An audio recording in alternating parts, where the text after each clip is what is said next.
Namit ko na ang Rice Cup family.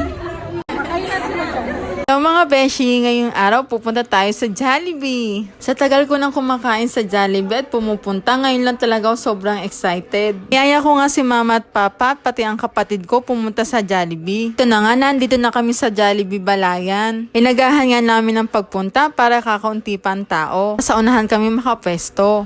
Umorder muna pala ako para makakain muna kami ng almusal. Pero sa totoo lang, nakapag-almusal na din kami sa bahay.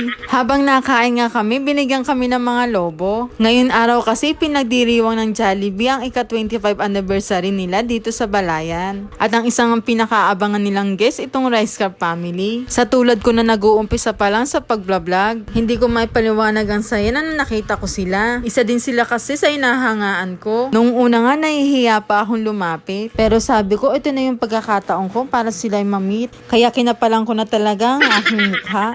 Unang attempt ko nga hindi naging success kasi walang attention nila sa akin. Kaya naghintay ako ng aking pagkakataon. At sa wakas, nakapagpa-picture din ako. Pero syempre, hindi pwedeng wala akong picture kay ma'am. Jen Vlog po yung i-follow niyo po si Madam Jen Vlog.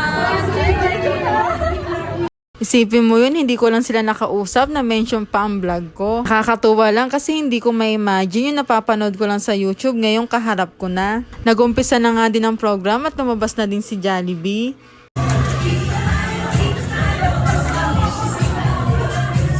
At ito na nga ang Rice Cup family, tuwan-tuwa nga ako habang pinagmamasdan ko sila. At ito namang kapatid ko, tuwan-tuwa naman sa mga lobong nakuha niya. Sayang nga hindi namin nakasama ang pamangkin namin si Bibi Queenie.